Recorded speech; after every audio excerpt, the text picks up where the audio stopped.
امشب در 24 خروش دانشگاه‌ها در ایران همزمان با گسترش اعتصاب بازار.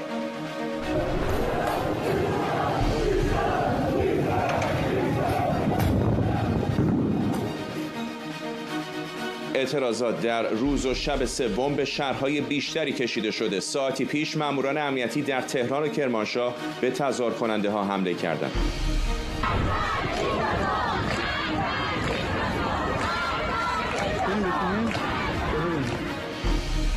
دست کم 10 دانشگاه ایران به اعتراضات پیوستند. انتشار گزارش‌هایی از بازداشت چند دانشجو بعد از تجمع اعتراضی امروز.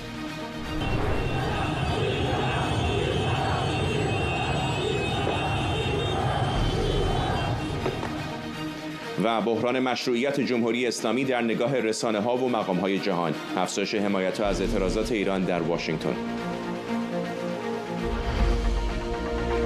از استودیوی ایران اینترنشنال این 24 است با فرداد فرهزاد.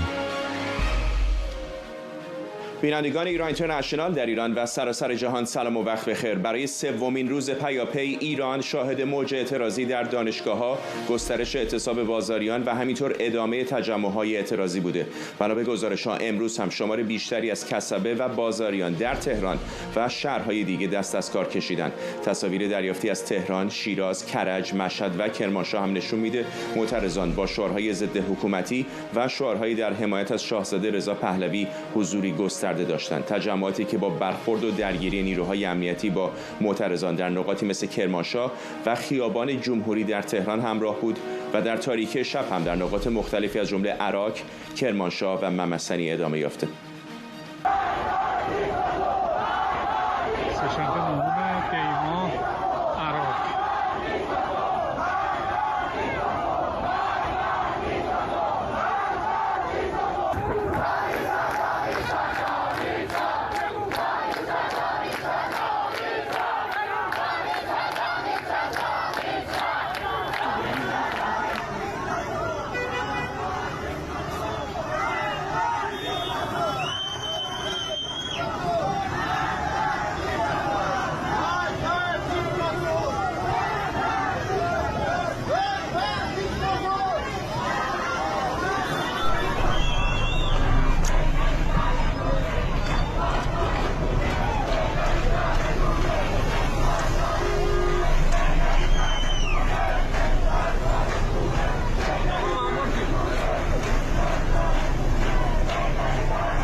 اما ادامه اعتراضها در سومین روز به چندین دانشگاه در سراسر ایران هم رسیده. در بعضی از اونها دانشجویان شعار مرگ بر دیکتاتور و همینطور مرگ بر اصل ولایت فقیه سر دادن و بر ادامه اعتراضات تاکید کردند.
جابر رجبی تحلیلگر سیاسی و جمشید برزگر روزنامه‌نگار و تحلیلگر سیاسی از تورنتو با ما هستن. ممنونم از هر دوی شما. آقای رجبی، فکر میکنید الان حکومت که داره این اعتراضات رو میبینه در مرحله‌ای است که باید نگران باشه، یا فکر میکنید در جایی که گمانشون بر اینه که محدود است و میتونن جمع کنن؟ درود بیکران. ببینید، جمهوری اسلامی خب نشون داده تو خیلی از شرایط خیلی تلاش میکنه برای اینکه نفهمه داره چه اتفاقی میفته. همشه یه دونه نسخه داره دیگه، سرکوب، کشتن، سرکوب کور. اما الان جمهوری اسلامی به دلیل اینی که خب جنگ با اسرائیلی که پیش اومد و احساس ضعف زیادی که میکنه، یه مقداری بیشتر جدی میگیره تا مسائل گذشته. به دلیلش اینه که امروز جمهوری اسلامی میدونه که مردم ایران واقعا شرایطشون بسیار سخت شده. از اون ور در این مخصوصا بعد از جنگ 12 روزه نشون داد که جمهوری اسلامی واقعا توان اداره بحران رو نداره در مسائل بین المللی. از اون ور هیچ دورنمایی هم وجود نداره، یعنی الان واقعا مشخص نیست چه میخوان بکنن. در روابط بین المللی بنبسته، در مسائل داخلی هم بنبسته. الان اینی که آیا اونها این تظاهرات رو جدی میگیرن؟ من فکر کنم این رو خیلی جدی میگیرن به دلیل مسائلی که گفتم، و این احتمال اینی که اونها دست به سرکوب کور بزنن، دست به آدمکشی بیشتر بزنن رو بیشتر میکنه. اما یه فرقی که با دفعه پیش کرده، جمهوری اسلامی میخواد یک مقداری مدرن‌تر سرکوب کنه. چه شکلی؟ قدیم اینجوری بود وقتی که اعتراضی میشه و 4 تا آدمای خودشون رو میفرستادن، 4 جا رو آتیش میزدن، میشکوندن، بعد میگفتن اینا اغتشاشگرن، زدن، چه کردن، و بعد میومدن خیلی شدید سرکوب میکردن. اما الان میخواهند اول در این مرحله مصادره اعتراضات کنن.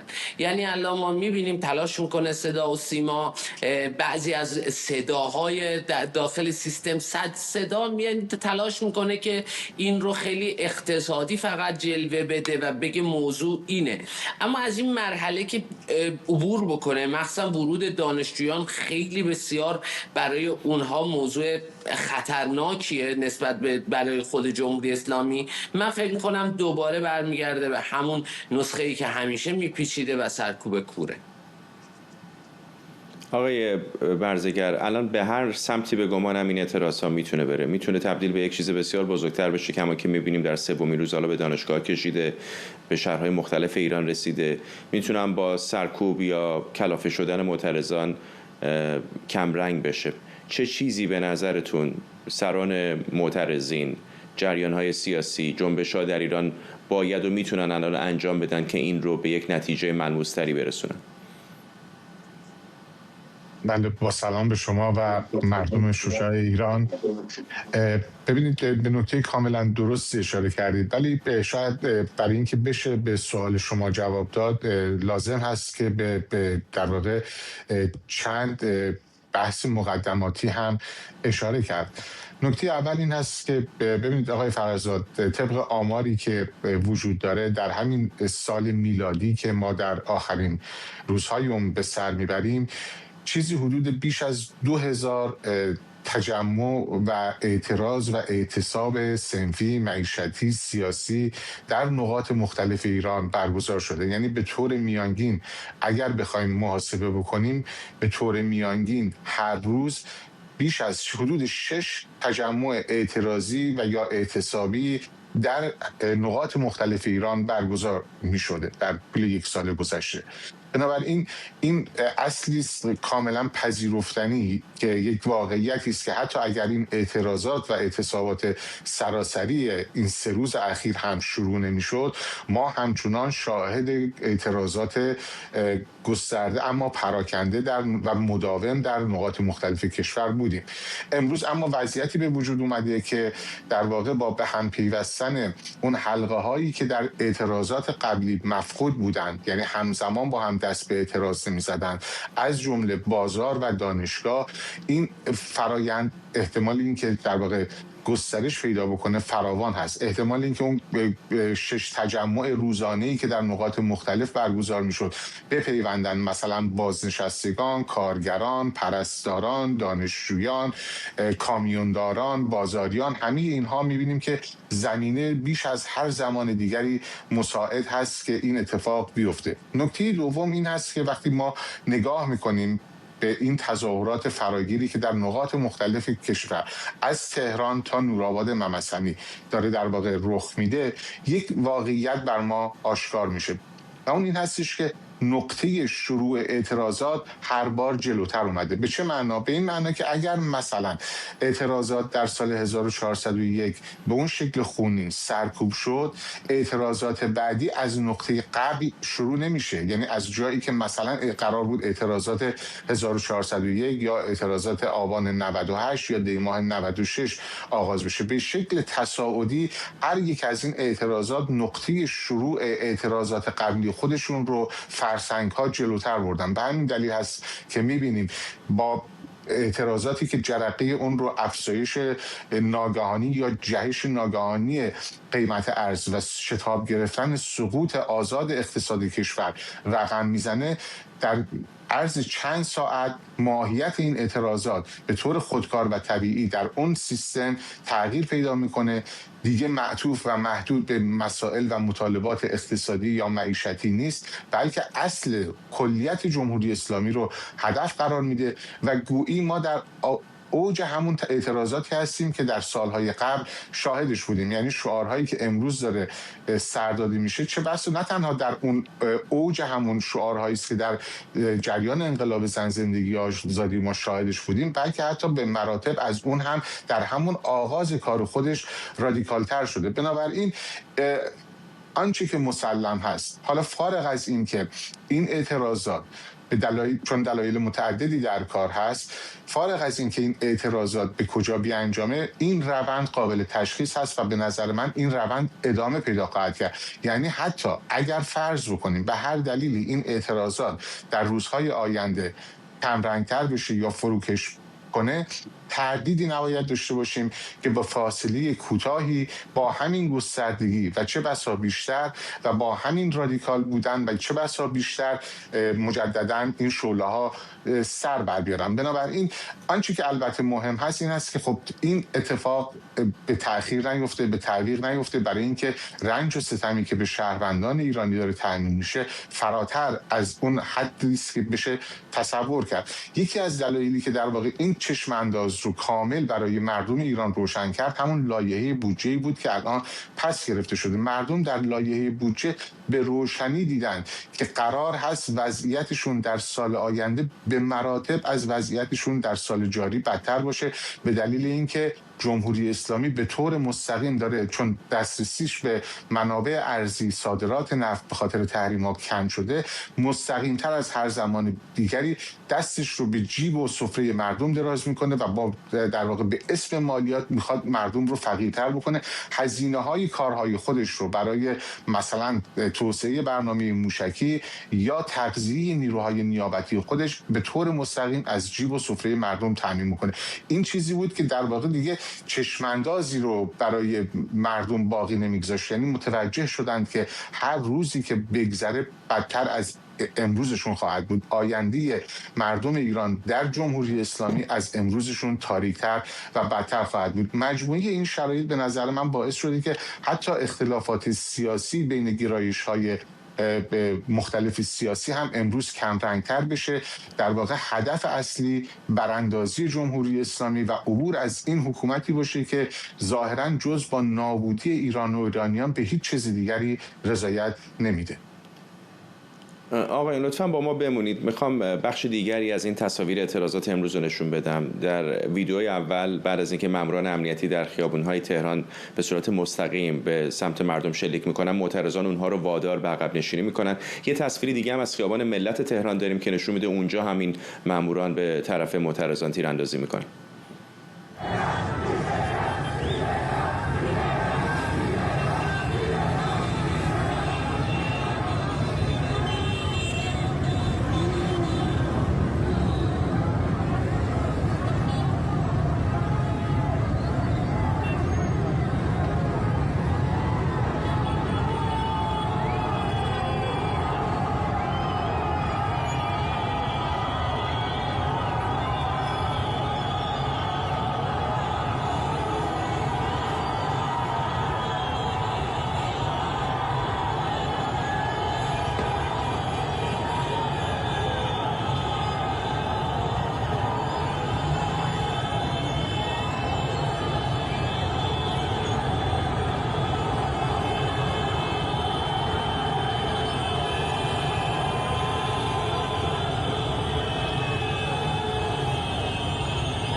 آقای رجبی، طبیعتا این تصاویر نمیشه به همه موارد و همه اعتراضات تعمیم داد، ولی بالاخره ما 40 ساله با اعتراضات در ایران و برخورد جمهوری اسلامی کم و بیش آشنا هستیم. احساس میکنم تا اندازه‌ای ضعیف و یکم محافظه‌کارانه دارن برخورد میکنن. چه است به نظرتون دلیلش؟ کی براشون مونده؟ اصلا دیوار سرکوب شکسته. یه چیزی که الان میخواستم من در دور قبلی بگم و الان خوب شد که شما اشاره کردید، این نیست که اینا آدمای بهتری شدن، نه، اینا همون وحشی بودن رو دارن. موضوع اینه که اون دیوار سرکوب، اون سرکوبگر توی خیابون هم دیگه مقداری اون شرایط 1401 رو نداره. آستانه تحمل جمعی دیگه داره به اوجش میرسه. ببینید الان شرایطی که در ایران هست، درسته که یک سری از نیروهای انتظامی بسیج اینها تلاش میکردن با پول، با خیلی چیزها اینها رو هم کنار خودشون نگه دارن، اما انقدر دیگه این کشتی که جمهوری اسلامی ایران باشه رو نابود کرده که حتی آدم‌های خودشون هم دارن غرق میشن در این. خب شما ببینید شرایط اینه که الان خیلی عجیبه که مثلا اگر 1401 از یک موضوع مهسا شروع شد یا موضوع آبان 98 از موضوع بنزین شروع شد، اما این دفعه با اینکه دلار اون روز به خصوص که اعتراضات شروع شد اونقدر جهشی نداشت، بلکه روزهای قبلش داشت. بحثش اینه که مردم یک جایی خسته میشن.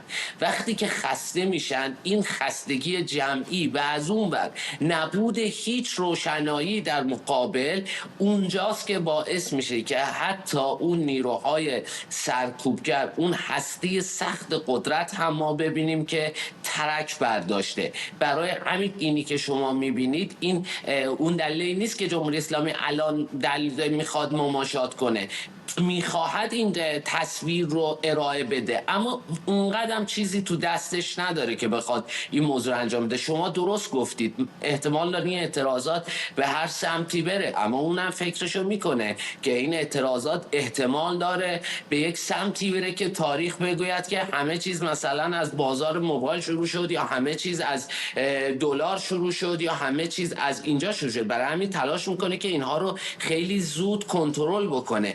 اینی که او تسلط رو شما روزهای قبل اگر هفته‌های اخیر رو نگاه می‌کردید، حتی پرسنل نیروی انتظامی بود، یکی میگفت من می‌خوام برم کلیه‌مو بفروشم، یکی میگفت من می‌خوام برم چیکار بکنم.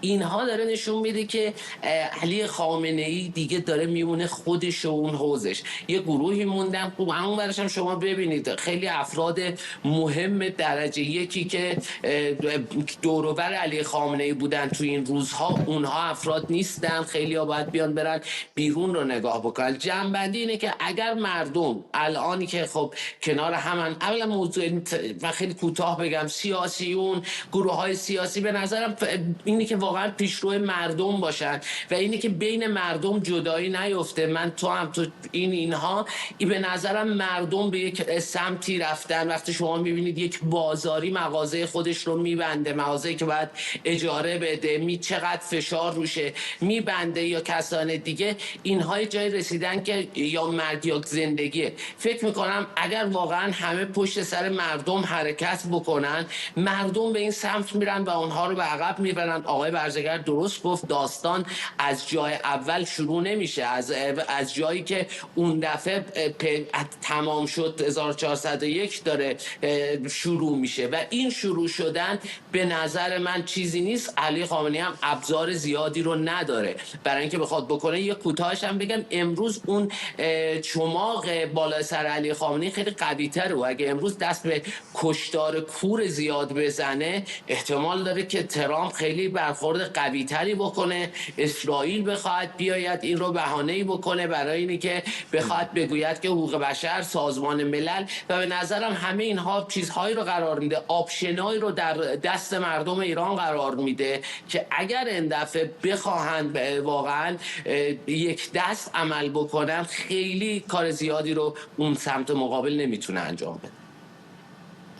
آقای برزگر، خیلی ها در این 2-3 روز گذشته گفتن که بازار به طور سنتی همیشه محافظه کار است و معمولا سعی میکنه که وارد درگیری های سیاسی تا جایی که میتونه نشه، برای اینکه سرمایه و نیروی کارش در مخاطره است. اما میدونیم که بازار حائز اهمیت هم هست. در انقلاب 57 هم بازاریان نقش مهمی رو بازی کردن. چقدر به نظرتون حضور یک بخش نسبتا محافظه‌کار جامعه مثل بازاریان در اعتراضات میتونه تعیین کننده باشه؟ بله، تردیدی نیست که بازار نقش حیاتی داره. شما ببینید اگر اعتصاب سراسری بشه، این بیش از هر چیز در بازار هاست که تجلی پیدا میکنه. ما در سالهای قبلم البته در ابعادی کوچکتر در سطح کشور و ملی دیدیم، مثلا در کردستان خب وقتی که بازارها تعطیل میشن، مغازه ها اعتصاب میکنن، این کاملا تأثیر خودش رو برجا میگذاره. حالا تصور بکنید که این گسترش پیدا بکنه، نه تنها در بازارها که در واقع بازارها چهره های شهرها رو تغییر میدن، دیگه غیر قابل انکار میشه این وضعیت غیر عادی، یا به سخنی دیگر این وضعیت انقلابی و به سادگی و به سرعت میتونه به کارخانه ها، به صنایع بالادستی و از جمله صنایع نفت و گاز و پتروشیمی هم گسترش پیدا بکنه و در واقع حکومت جمهوری اسلامی رو کاملا زمینگیر بکنه. بنابراین نقش خیلی مهمی داره. یک مثال من به شما بگذارم، در اعتراضاتی که مثلا کامیونداران و رانندگان کردن، خب ما ندیدیم که با اینکه یک ارتباط مستقیمی بین کامیونداران و بازار وجود داره، در اون زمان ندیدیم که بازاریان بیان و حمایت بکنن از کامیونداران، در حالی که این بار برعکس، وقتی که بازاریان در واقع اعتصابات رو شروع کردن، اتحادیه تشکل‌های کامیونداران و رانندگان سراسر ایران بلافاصله اومدن بیانیه دادن، اعلام حمایت کردن و گفتند که از اعتصاب و اعتراض بازاریان حمایت میکنن. بنابراین علیرغم تحولاتی که در بافت سیاسی و اقتصادی و جمعیتی کشور رخ داده در طول نیم قرن گذشته در مقایسه با سال 57، بازار همچنان یک نقش کلیدی داره به دلایل مختلف و از جمله دلایل روانشناختی که و تأثیراتی که میگذاره.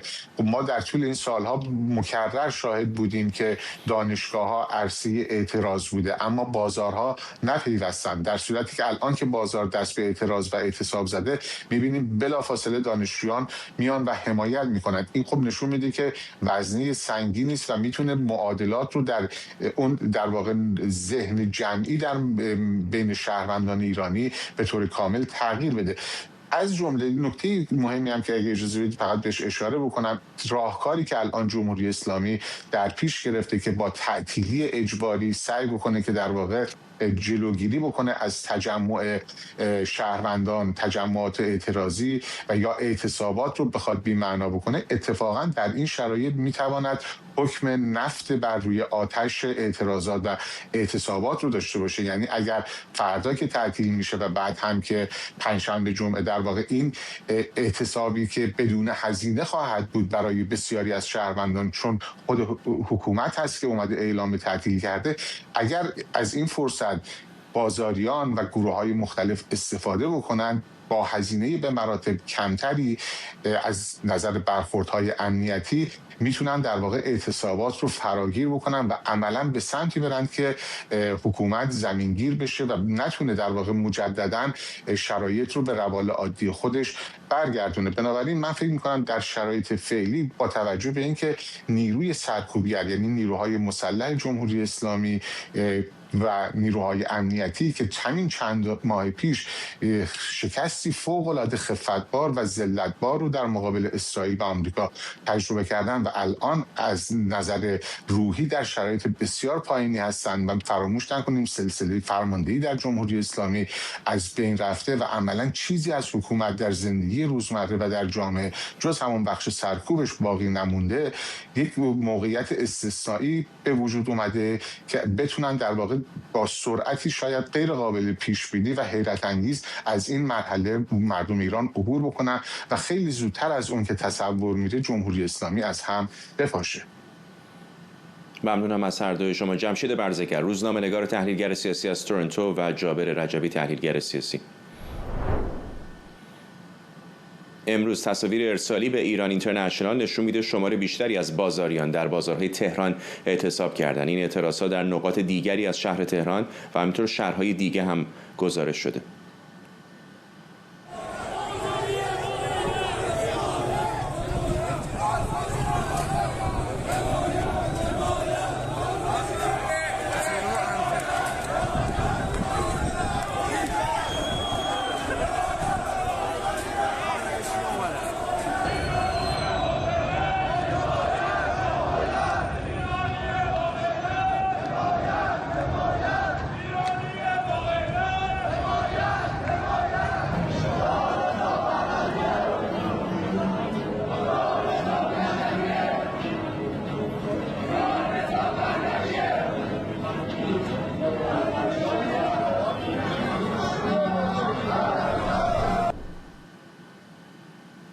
مولود حاجی‌زاده روزنامه‌نگار اقتصادی از لارویک نروژ به ما پیوسته. خانم حاجی‌زاده، چقدر حائز اهمیت هست این مشارکتی که بازار به خصوص با اعتصاب‌ها و بستن مغازه‌ها و پیوستن به اعتراضات دارن نشون میده؟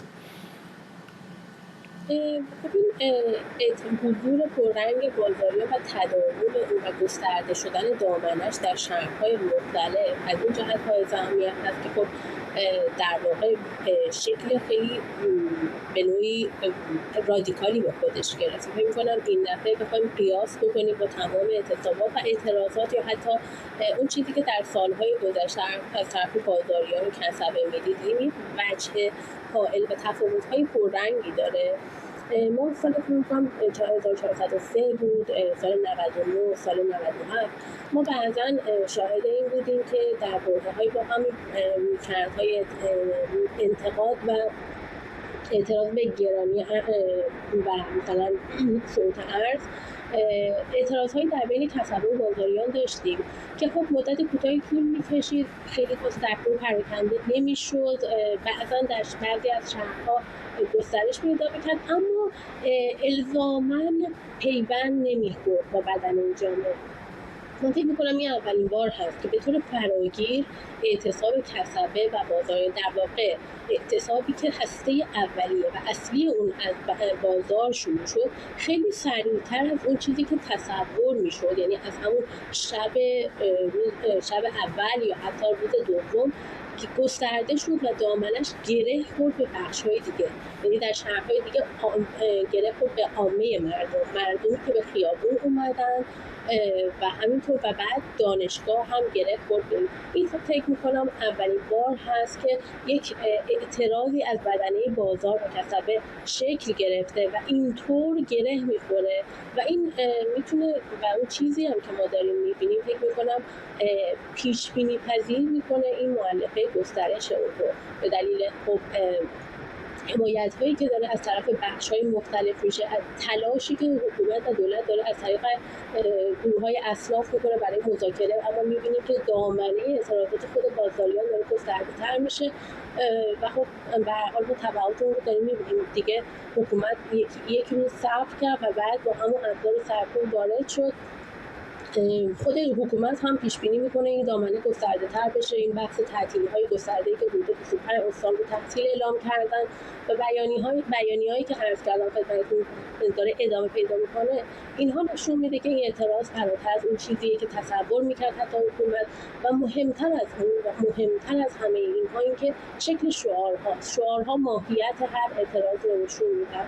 با این اعتراضات همون هسته اولیه‌اش هم شعارهای پیرامون بحث گرانی و اینها الزاماً نه، شعارهای مبتنی بر عبور از جمهوری اسلامی بود، شعارهای محکم مقتدر و رادیکال و خب همه اینها نشون میده که حکومت نمیتونه الزاماً با یک مذاکره با اصناف و گروه‌های وابسته به خودش بتونه این اعتراض رو ساماندهی بکنه. ممنونم از شما مولود حاجی‌زاده، روزنامه‌نگار اقتصادی از لارویک نروژ و پوزش میخوام به خاطر کیفیت بد ارتباطیمون. اعتراضات در ایران طبیعتاً مورد توجه رسانه‌های بین‌المللی هم قرار گرفته و بسیاری از اونها این تحولات رو به وخامت اوضاع جمهوری اسلامی بعد از جنگ 12 روزه مرتبط دونستند. در همین حال در واشنگتن سناتور راجر ویکر حضور مردم ایران رو در خیابون‌ها در واکنش به سیاست‌های مخرب رهبر جمهوری اسلامی دونسته که موجب ویرانی اقتصاد ایران شده. دیروز هم دونالد ترامپ در حضور بنیامین نتانیاهو با اشاره به اعتراضات در ایران گفت مردم ایران از حکومت ناراضی‌اند، اما اگر اعتراضی هم بکنن کشته میشن. خبرنگارمون آرش علی از کنگره آمریکا و سمیرا قرایی از وزارت خارجه با ما هستند. با آرش شروع میکنم. آرش، به نظر میسه که در این زمان کوتاهی که از اعتراضات در ایران گذشته توجه هم قانونگذاران آمریکایی هم خود رئیس جمهوری آمریکا رو جلب کرده این اعتراضات به خودش. شاید غلط نباشه اگه بگیم واقعا همه منتظر بودن برای همچین روزی. خیلی ها سوال میکردن در کنگره آمریکا که چگونه است با این بیکفایتی مسئولان رژیم جمهوری اسلامی، سوء مدیریت، وضعیت بد اقتصادی، سقوط قیمت ریال، اینا چگونه است که مردم تا حالا نریختن در خیابان. و در طول همین چند ساعت گذشته میبینیم که موجی از قانونگذاران، بیشترشون جمهوری خواه، فرداد حمایت میکنن از مردم ایران، از نماینده مجلس مثل جو ویلسون که ایشون فردی هستن که همیشه مخالف رژیم جمهوری اسلامی بودند، همیشه خواهان تغییر رژیم بودن، همیشه از شاهزاده رضا پهلوی حمایت میکردند. او نوشته است که ملت پارس داره تمدن از دست رفته خودش رو دوباره جستجو میکنه و گفته است که رژیم ملاها در ایران سرپا نخواهد ماند. سناتور ویکر همونجوری که شما گفتید ایشون خودش رئیس کمیته نیروهای مسلح است، بنابراین فرد با اطلاعاتی است، اطلاعات امنیتی در مورد اتفاقاتی که در جهان میفته به ایشون خیلی سریع میرسه. ایشون هم در یک توییتی نوشتند که از مردم ایران حمایت میکنند. و در بین سناتورهای دموکرات شاید از همه جالبتر و جنجالیتر سناتور فترمن بوده است که چند روز پیش ایشون قبل از اینکه در تظاهرات ها در ایران شروع بشود خواهان این شده بود که دولت آمریکا دوباره تأسیسات هسته‌ای و بقیه تأسیسات موشکی جمهوری اسلامی رو حمله مستقیم نظامی انجام بدهد و از این لحاظ در حزب خودشون هم جنجال زیادی به پا کرده است. پس از اینکه این سناتور قد بلند از ایالت پنسیلوانیا این اظهارات کرده است، در توییتر من خوندم که در یک رادیوی محلی باز هم از اعتراضات مردم ایران حمایت کردند.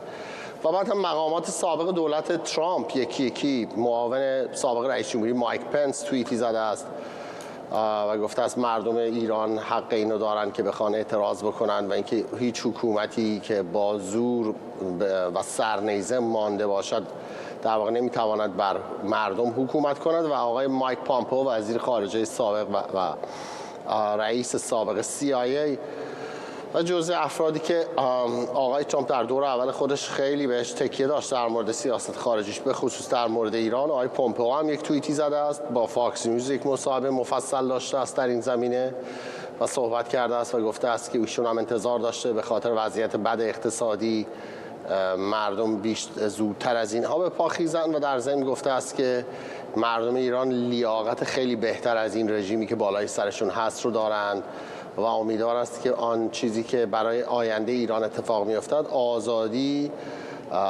و آزادی‌های شخصی و آزادی‌های مذهبی را برای مردم ایران به ارمغان بیاورد. سمیرا، درسته که موضوع داخلی است و اعتراضات مردمی، ولی طبیعتاً یه چش حکومت ایران به آقای نتانیاهو دوخته شده که 12 روزی باش در جنگ بوده. خود آقای نتانیاهو هم در آمریکا با رئیس جمهوری آمریکا دیدار کرده، در مورد ایران حرف زدن. چقدر وضعیت الان حساس‌تر شده با توجه به اتفاقاتی که در ایران داره میگذره در این سفر نخست وزیر اسرائیل به آمریکا؟ فرداد، چشم مقام‌های جمهوری اسلامی به سفر آقای نتانیاهو بود، سفری که جیب آقای نتانیاهو رو پر از بله کرد. یعنی قبل از این که اصلا آقای نتانیاهو و آقای ترامپ بخوان برن پشت درهای بسته و با هم راجع به اون 5 بحث اصلی محوری، این 5 تا رو آقای ترامپ بهش اشاره کرد، راجع به اونها حرف بزنن. آقای ترامپ در همون جلوی در گفتش که اگر بخوان به سراغ مسائل هسته‌ای و برنامه هسته‌ایشون مجدداً برن، بلافاصله حمله خواهیم کرد. راجع به موشکی هم برای اولین بار گفتش که بله ایالات متحده در کنار اسرائیل حمله خواهد کرد اگر که جمهوری اسلامی دوباره بخواد بره سراغ توسعه برنامه موشکی خودش. الان ما داریم می‌بینیم که جمهوری اسلامی مقام‌هاش از چپ و راست دارن به این صحبت‌های آقای ترامپ واکنش نشون میدن. همون زمان صحبت‌های آقای ترامپ شاید نیم ساعت یک ساعت بود که انجام شده بود، شمخانی آمد در شبکه اجتماعی ایکس راجبش یک مسئله رو نوشت، بیانیه ستادکل نیروهای مسلح آمد، امروز قالیباف آمده راجبش صحبت کرده، ایروانی یک نامه رسمی فرستاده به شورای امنیت سازمان ملل متحد و گفته که این ترامپ داره ما رو تهدید میکنه، نمیتونه چنین کاری رو بکنه و اذعان کرد که در جنگ 12 روزه هم دست بوده با اسرائیل. به شدت آشفته شدند از صحبت‌هایی که آقای ترامپ انجام داده در رسانه‌های نزدیک به سپاه، در تصنیم، در فارس هم به روشنی میشه این آشفتگی رو دید. سفر آقای نتانیاهو برای او در رابطه با منطقه سفر پرباری بوده. حالا اگر اینو بخوایم ارتباط بدیم به اعتراضات در داخل ایران، اگرچه که در رسانه‌های رسمی چندان اینها به هم پیوند داده نشده، اما اگر شبکه‌های اجتماعی رو نگاه بکنیم، اگر که ایکس رو بخوایم نگاه کنیم که بسیار گویاست در رقابتی که الان مثلا ایکس با رسانه‌های رسمی داره، خیلی جالب تر اتفاقا نگاه کردن به ایکس و شبکه‌های مجازی که ببینیم افراد، سران مختلف در کشورهای مختلف، نمایندگان مجلس در بریتانیا، افراد سابقا مشغول به کار در دولت، افراد و چهره‌های رسانه‌ای، افرادی که کارآفرین هستن، همه اینها در توییتر اونها چی میگن راجع به اعتراضات مردم، راجع به اقداماتی که ممکنه در آینده اسرائیل و ایالات متحده بخوان انجام بدن. اونها رو وقتی نگاه می‌کنیم، اعتراضات و صحبت‌های ترامپ و دیدار نتانیاهو ترامپ، دیدار پربار، تغییر چهره خاورمیانه اتفاقاً اونجا مشهود است. آقای ولید فارس یکی از افرادی است که در دول جمهوری خواه ایالات متحده همواره نقش ادوایزر و مشاور داشته. اینکه در خاورمیانه شما چه بکنید، آمده نوشته که حواستون رو جمع بکنید، تغییر رژیم در ایران به معنای تغییر خاورمیانه خواهد بود. از این شما بگیرید تا بیاین تا کارآفرینان مختلف در ایالات متحده حمایت کردند از اعتراضات در داخل ایران. آرش اشاره کرد به توییتی که مایک پنس انجام داده. توییتش اتفاقاً بسیار هر جملهش خواندنی است. فرداد میگه که 2026 امیدواره که آغاز و سپید دم آزادی در ایران باشه. به کلمه آزادی اشاره کرده، به اینکه مردم در خیابان دارن میگن آزادی، به اینکه حق مردم ایرانه که آزاد بشن. با شوروی مقایسه میکنه، میگه شوروی زیر بار گناهان خودش دفن شد و هیچ دولت توتالیتر و دیکتاتوری نمیتونه آتش در برافروخته در قلب مردم که در پی آزادی هستند رو بخواد خاموش بکنه. جمهوری اسلامی هم مثل اتحاد جماهیر شوروی نمیتونه این شعله رو خاموش بکنه. بسیار از این صحبت ها میشه خون در نوشته های مقام های فعلی ایالات متحده یا اسرائیل یا بریتانیا هم بهش اشاره کردم که در شبکه‌های اجتماعی هست. ممنونم از هر دوی شما. سمیرا قری از وزارت خارجه و آرش علایی از کنگره آمریکا. رضا گوهرزاد، روزنامه‌نگار و تحلیلگر سیاسی از ایرواین کالیفرنیا به ما پیوسته. آقای گوهرزاد، برای نزدیک به نیم قرن جمهوری اسلامی شبیه به استخوانی لای گلو برای جامعه جهانی بوده. شاید هم از تقریبا بیشتر، تحقیقا هیچ کشوری نیستش که خیلی با جمهوری اسلامی رابطه حسنه دیگه الان داشته باشه. از کشورهای حاشیه خلیج فارس بگیرید که معترض هستن به دخالت‌های جمهوری اسلامی، تا کشورهای مثل سوریه که زیر آتش جنگی که جمهوری اسلامی در اون نقش بازی کرد برای نزدیک یک دهه سوختن، تا اسرائیل که گمان میکنه حیاتش در خطر با وجود برنامه موشکی و هسته جمهوری اسلامی، تا اروپایی‌ها، تا ایالات متحده آمریکا و شاید از همه اونها مهمتر خود مردم این کشور که زیر سرکوب‌های شدید این حکومت هستند. الان به نظر یک فرصتی به وجود آمده، به خصوص بعد از جنگ 12 روزه و این اعتراضات سراسری که حکومت پیش از هر زمان دیگری تضعیف بشه. چقدر فکر میکنید که آمریکا، اسرائیل و متحدانشون از این فرصت استفاده خواهند کرد؟ درود من بر شما و بینندگانتون. ببینید، این که آمریکا و اسرائیل در این آستانه سال نو بخوان از این بهره بگیرن یک مسئله است متفاوت، برای اینکه این هر دو با هم اختلاف نظر دارن. یعنی اون چیزی که آقای نتانیاهو میخواد اصلا تاریخ مصرفش گذشته، ولی اون چیزی که آقای ترامپ میخواد مسئله این است که دیپلماسی امروز اجازه نمیده ما این کار رو بکنیم. آقای ترامپ و آقای نتانیاهو به یک توافق نزدیک به هم نرسیدن. تنها توافقی که به دست آوردن این بود که خب مسئله موشک‌های بالستیک رو هم میتوان از سوی اسرائیل نادیده نگرفت و به اونا حمله برد. البته از نظر زمانبندی فراموش نکنیم ایران در آستانه یک پیروزی انقلابی از سوی مردمه. هر گونه دخالت خارجی، هر گونه تصور این که یک حکومت خارجی میتواند آن را سامان بدهد میتواند به پایان دادن این حرکت‌های مردمی بیانجامه و مردم را از مسیر خودشون خارج کنه. ولی موضوع مرغ و تخم مرغ هم هست اندازه. اینطور نیست، برای اینکه در دفعات گذشته خود آقای ترامپ هم دیروز در دیدار با آقای نتانیاهو گفت هر دفعه که اعتراضات گسترده‌ای بوده در نهایت حکومت به سمت معترضان گلوله بسته. فکر نمی کنید که یک حمایت معنادار به خصوص از سمت واشنگتن میتونه کمک بکنه؟